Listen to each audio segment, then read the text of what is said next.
Добро утро! Хайде, събуди се вече. Време е за приказка, човече. Утрото е вън. Ставайте от сън. Приказката днес е Съседи. Френска народна приказка. Преди много години в едно село живяли двама добри съседи. Но единият все ходил при другия да го моли за някаква услуга.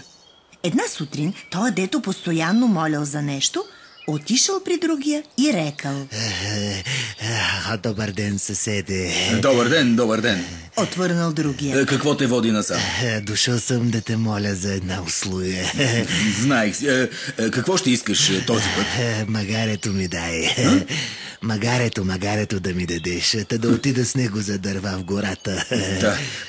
Ау, лошо. Много лошо. Завайкал се съседът. Вчера, разбираш ли, го продадох на пазара. Магаренце, аз вече нямам. Ала точно в същият момент от към обора се чул рева на сивото магаре. Лъжиш ти, съседе, лъжеш. Магарето ти е в обора. Така ли? Ти как разбра? Нали го чух? Ревеше с всичка сила. Я се махай. Развикал се стопанинът на магарето. Спирам да дружа с теб, край.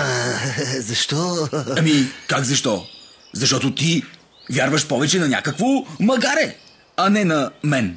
Рекал селянинът и се прибрал в дома си. След тази случка съседът му престанал да го моли всеки ден за нещо. За днес това е. Театър ви лекува. Хубав ден желае!